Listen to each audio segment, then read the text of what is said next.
ngaho buretse ngo ayo munota utekereza ibintu byakuriza amarira shoke. Amakuru mfite ngo nuko ubushomeri bukugeze habi. It's okay. Keretse wewe utangira kuyarya. Jewe rero reka mbabwire gukina filime murabizi nabivuze kuva kera ni inzozi zanjye.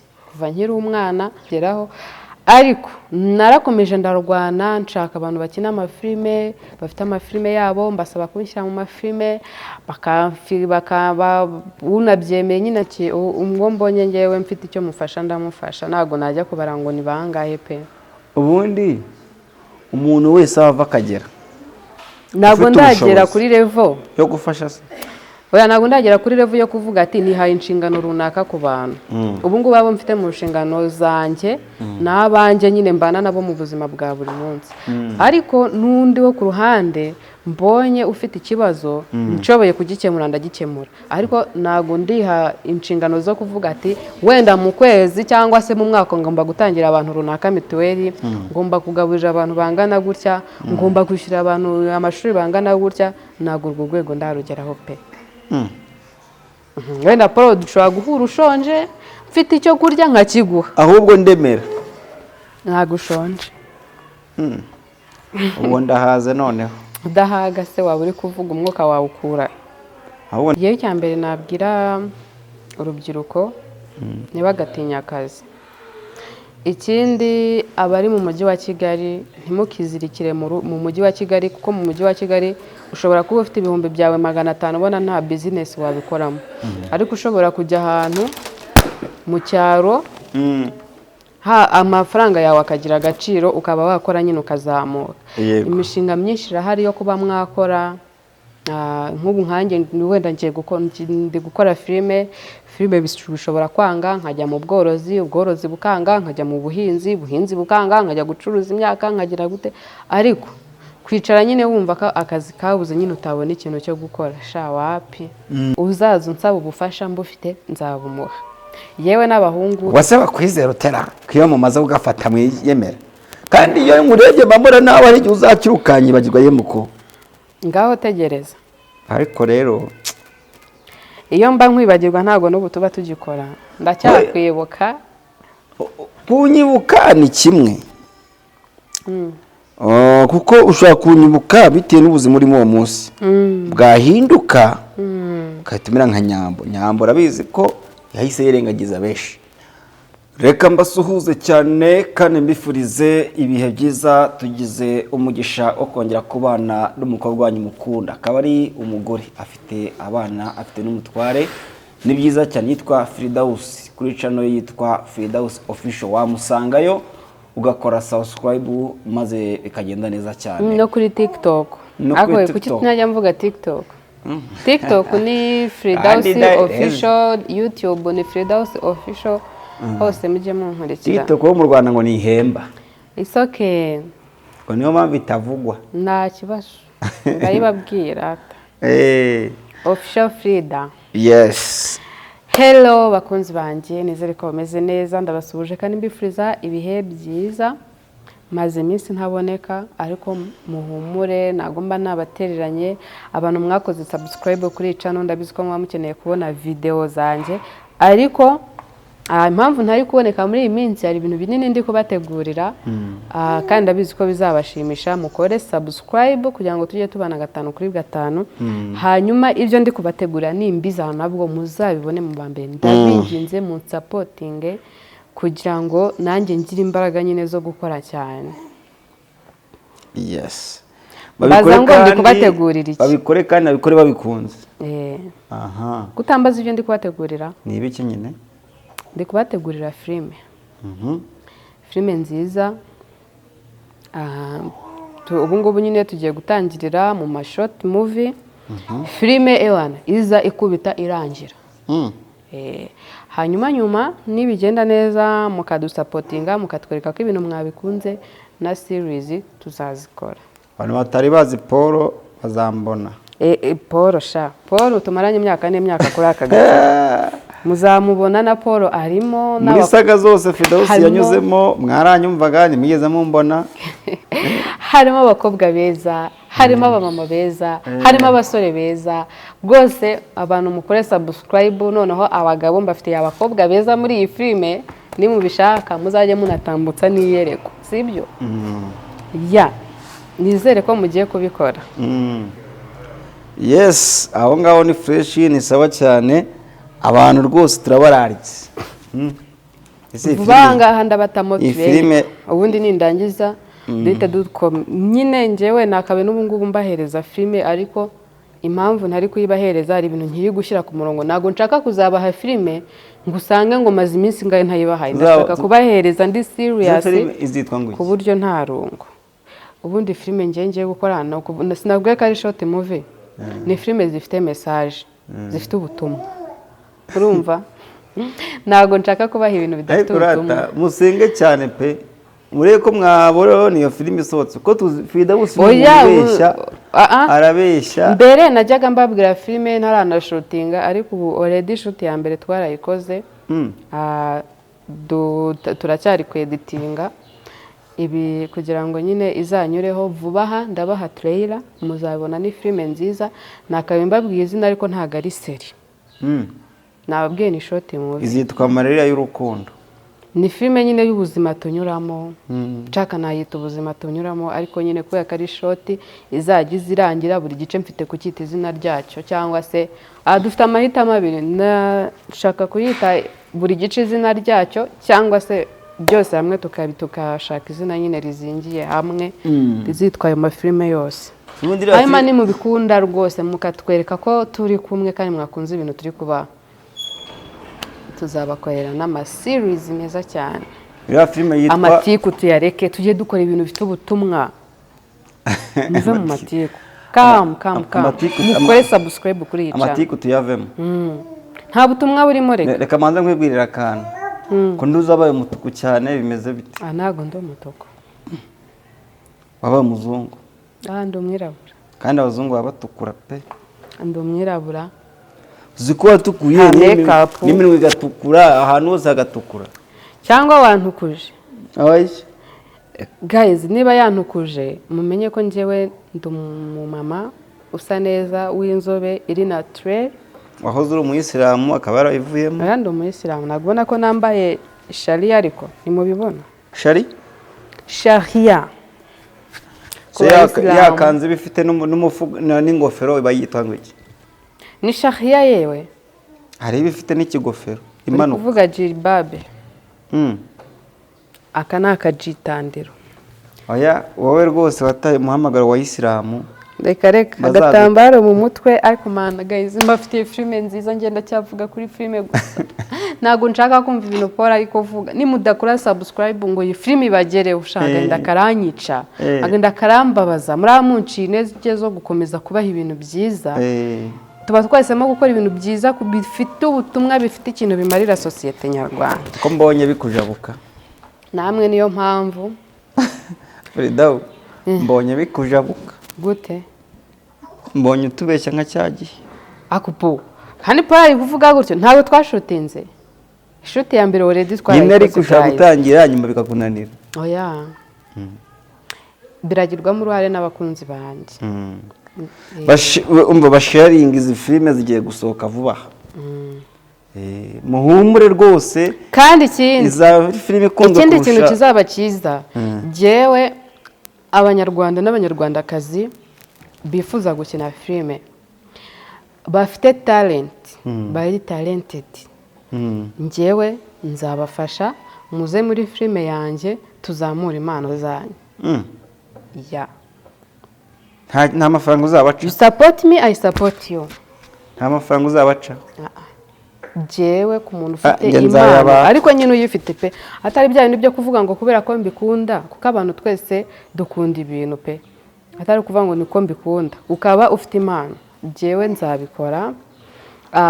Abanyarwanda niba bidufashamo bakanabikunda, urumva ko azaba ari amahirwe ku bantu bazakina muri filime zanjye. Umuntu ukeneye kujya muri iyo filime akaba azi ko afite iyo mpano yo kurira amarira agashoka, cyangwa se akaba azi ko yakwigira umusaza kandi ari umusore, cyangwa umugabo ukiri muto, niyo yaba ari umusaza ariko abikunze abishaka gukina afite impano, akaba ari umukecuru abikunze abishaka afite impano, ukaba umuntu ufite impano akaba ashobora kwigira ikintu atari cyo. Nabwo it's okay. Hari umuntu ufite impano yo kurira amarira agashoka kandi ntawe umugiriye nabi. Nanjye iyo ndayifite. Wowe ntayo. Ngaho buretse ngo ayo munota utekereza ibintu byakuriza amarira ashoke. Ibintu byandiza. Umbwire nimba ugiye kuza ngo uzuminga amarira bayabone. Oya ntabwo byeta biza ariko neza urabira. Oya nyine ntabwo ndi kuvuga ko nahita ntekereza ibintu direct nkahita ndira, ariko iyo ndi gushutinga nkakina role imbabaje amarira araza. Serious. Kubera ko njye mpita mbikurura nyine. Wibuke ko iyo tugiye gushutinga, turabanza tugakora test tukareba uko biramera, uko biragenda. Sibyo? Ntabwo wabonye bano bagore ba Nyirangare iyo bagiye gushutinga barabanza buri wese akagaragaza impano ye icyo ashoboye. Twebwe ntabwo ari uko twabikoze nyine, ariko njyewe nari mfite abakobwa banjye n'abahungu banjye bafite bazi icyo bashoboye, twahuye dukubita imiriro hari ariko hari umuntu abonye wigana bijeho bijadi, uriya muntu ari he? Tuzamushyiremo nawe njya mubona. Uriya zapfa. Njyewe ubu ngubu abo turi gukorana ndabafite, abandi nzashyira muri filime yanjye ni abazabinsaba, naho abo twatangiranye bo barahari, tugomba no gukomezanya. Abandi nzashyira nzongeramo ni abazabinsaba kandi nkabona ko babishoboye babimeta.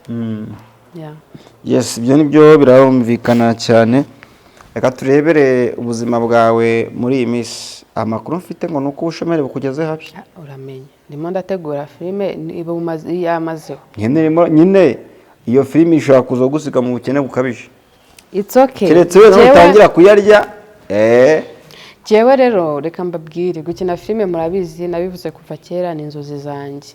Kuva nkiri umwana natangiye nkina n'amateatre ku ishuri, nzi Kigali nshaka gukina filime, sinahita mbigeraho, ariko narakomeje ndarwana nshaka abantu bakina amafilime, bafite amafilime yabo, mbasaba kunshyira mu mafilime, unabyemeye nyine ntamperore nyine gufigira murabizi. Gufigira ni kwa kundi wenda tuvuge n'urugero, bagushyize nko mu wenda nk'abantu bari kurwana, wowe ugahagarara ugashungera. Kogagiza. Oya noti kogagiza, uriya wogagije waba ufite role yo kogagiza, ugashungera gusa ureba. Mbese nta role uba ufite muri iyo filime ihoraho nyine ngo urakenewe. Ubwo rero abantu rwose banze kunsapotinga. Ubwo rero igitekerezo nagize ni kimwe, naravuze ati njyewe ibi bintu ndabikunda kandi mfite n'impano, ariko abantu ntabwo bashaka kumpa role ngo ngaragaze impano mfite. Sibyo? Ubwo ngubwo igihari ni kimwe, reka ku bwanjye nikorere nizamure. Wikorere nizamure muri byanjye ntawe ukuzamuye. Yes, muri byanjye amahirwe alhamdulillah mfite channel, YouTube channel. Ibi ngibi hari abantu benshi baba babyifuza, kubera iki njyewe ntabikora kandi bikagira n'abandi bigirira umumaro atari njyenyine. Njyewe ninkora ibintu abanyarwanda bakabikunda, inzozi zanjye nzaba nzigezeho. Inzozi zawe zaba zisohoye. Aha, kugira ngo bize kuba byakundwa n'akayi gashya wowe uzazana abandi batazanye. Ni ukuvuga ngo murahishiwe, ako ni agaseke gutuma ngafungurira hano, kubera ko ninjya kubabwira udushya turimo se mwe mumenye ko harimo ibintu byiza. Ahubwo bazanagutanga. Bande? Ubivuza abantu bahita babigutanga bakabikora. Ubimeze nko kuba naza nkababwira filime ntarazishutinga wenda nanditse nkababwira amascript nanditse. Urumva rero ntabwo ngomba kuvuga script nanditse, ngomba kuzisohora abanyarwanda bakazibona kuko nibo ndi kubikorera. Nanjye mbyikorera, uzi gukora ibintu ukunda biraryoha cyane. Ndabibakorera nanjye mbyikorera. Aha, yes. Ariko se nanone Fridawo ntabwo wenda abantu bari buze kwita batekereza gukora akantu uvuze uravuze ngo gukora filime gukina filime ni ibintu byabaye mu nzozi zawe kuva ukiri muto sibyo ariko se umugabo waragushyigikiye niwe wagushuyemo imari of course none nazikina gute njye mfite umubebe imana imuha umugisha ariko abantu bahita bumva ko hari no wigeze kwangiza ubukumi bwawe kera nawe yagize gutya akavuga ati sishaka kubigaruka ariko urabizi byakubayeho abantu bahita batekereza ko n'ubundi ari kimwe wari mugira ngo uharanire icyo gihe bitewe n'uko uwo muntu aba aribyo yari arimo bikarangira muhuriye mu bindi. Paul nakubwiye gukina filime ni inzozi zanjye nabishatse kuva kera imyaka myinshi nyine ariko inzira washakiyemo satani yarakurwanyije. Oya inzira nabishatsemo ni ya nyayo nk'uko mbabwiye ati umuntu ufite impano yo gukina filime azampamagare nzamusapotinga uko mbishoboye ariko abigereho abikore. Rero bivuze ngo nanjye iyo nza kubona uko nabishakaga iyo mbona umfata akaboko akansapotinga akabingezaho nkakora urumva nari kuba mbigezeho. Ariko abantu bo muri iyi minsi ntabwo ari abantu beza umuntu uramusaba serivisi ntayiguha ahubwo we agashaka kugukoresha mu nyungu ze.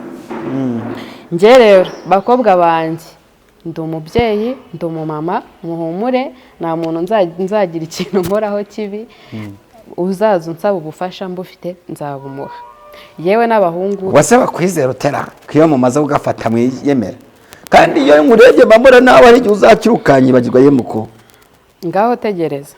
Ariko rero iyo mba nkwibagirwa ntago n'ubu tuba tugikora ndacyakwibuka kunyibuka ni kimwe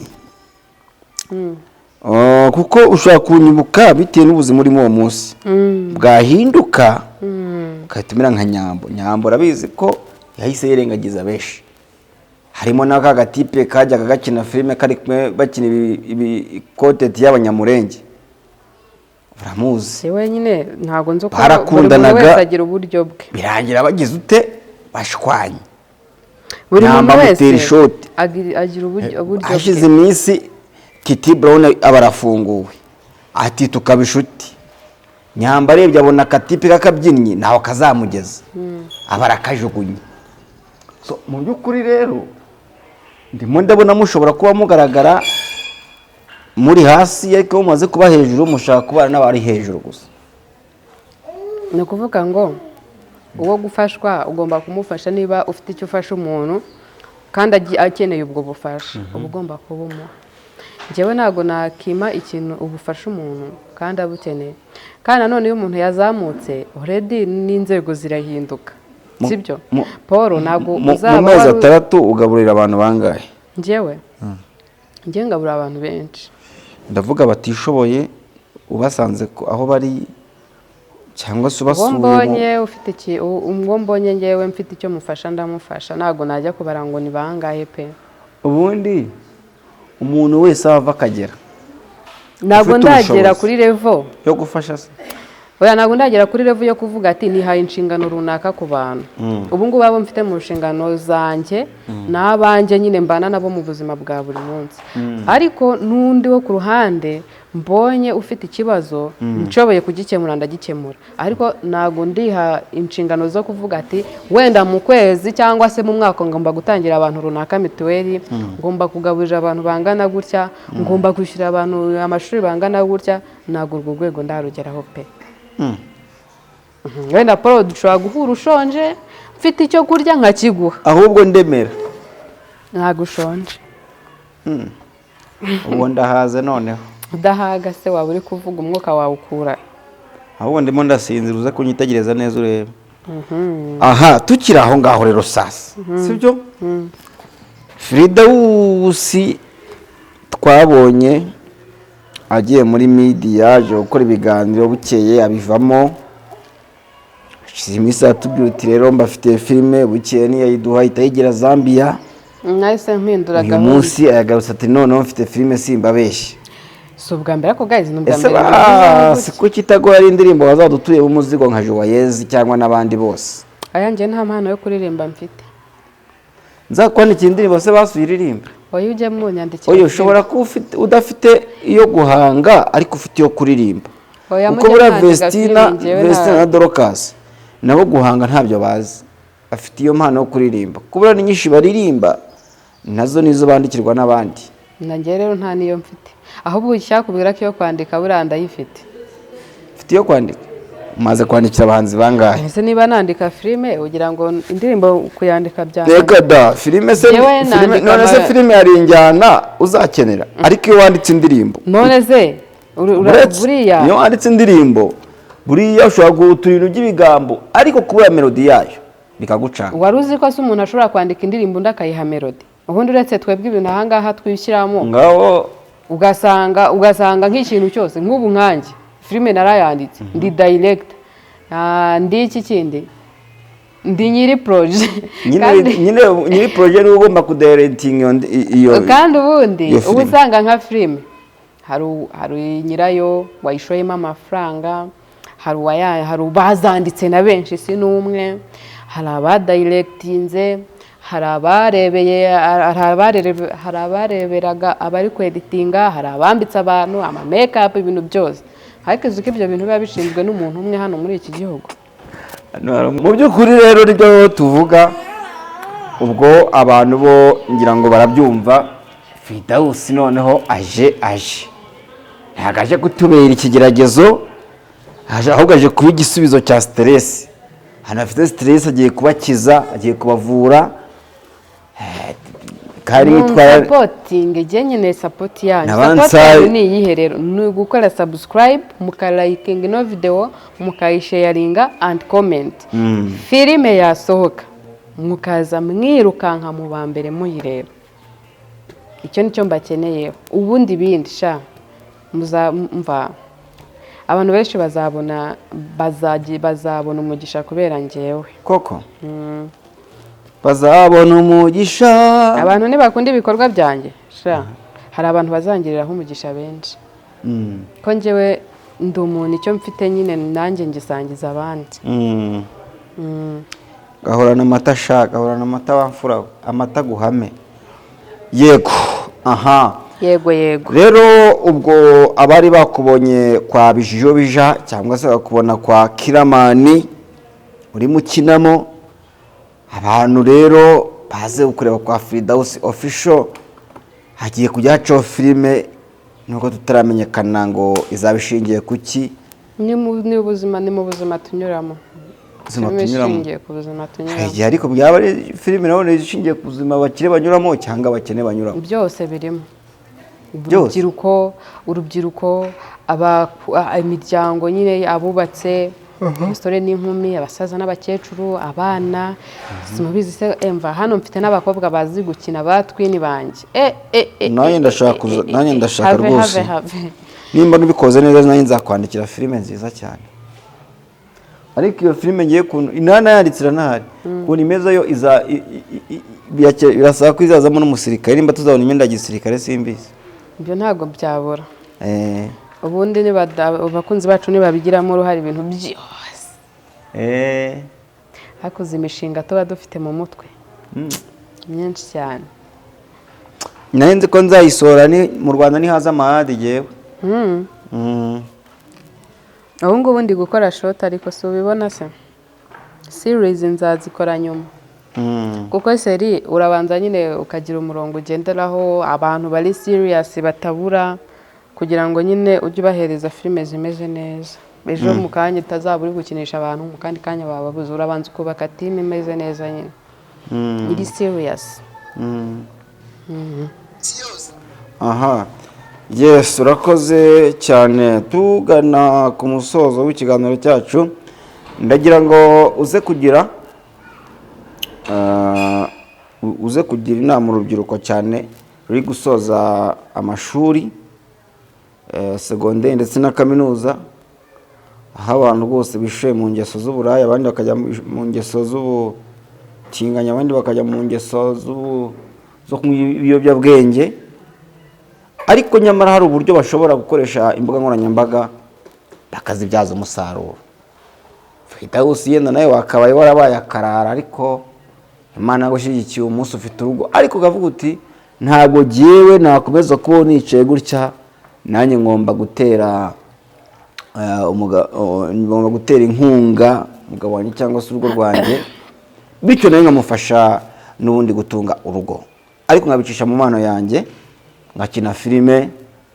Hari abantu nyine bareba filime z'abandi ko bakaba batakina izabo, hari abantu bumva indirimbo z'abandi bakaba batarimba izabo, hari abantu bifuza kubaho barya gusa ariko bakaba batavuga batari ku bundi biratugura twe ntitwabicuruza.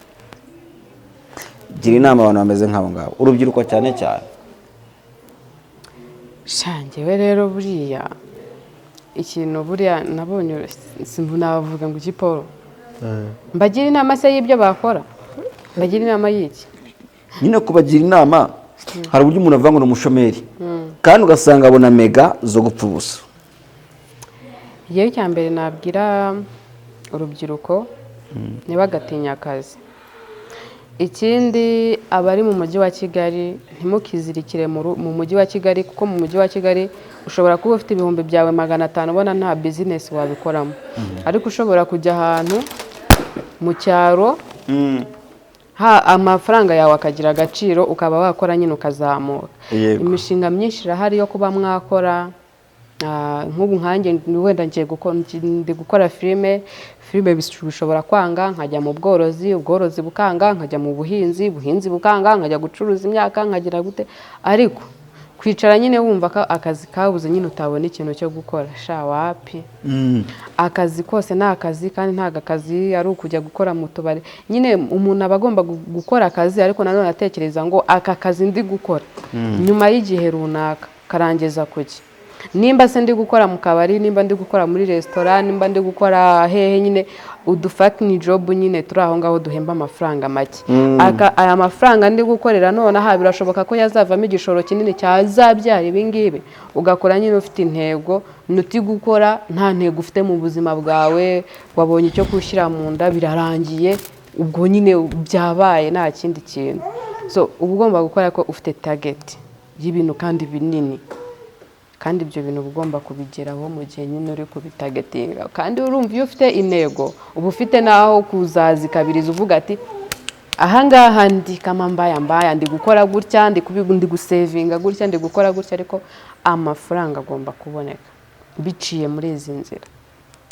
Tugira intego mu buzima, dukore nyine dufite intego, twaba turi gukora utuzi tworoheje duciriritse, ariko nta kwicara ngo wumve ko ibintu bizizana. Ibintu none muri iki gihugu Mana yanjye udakoze ngo ushake iterambere, iki gihugu kiri kudusiga, kiri gusiga abantu ku rwego uzajya wicara ukavuga usi aha ni iwacu, bitewe n'uko ikintu nyine kugira ngo kigereho bigoye. Rero nkatwe bo muri iyi minsi dufite n'amahirwe, birashoboka ko ibintu tuzabigeraho. Yewe n'inyubako zirenze za danje ubona za miliyari birashoboka ko wazigeraho. Icyo usabwa ni ugukora ufite intego. Hari abantu bakora nta ntego bafite, mugira intego rero. Reka ngushimire cyane Firidausi, wakoze kubana natwe. Namwe murakoze cyane.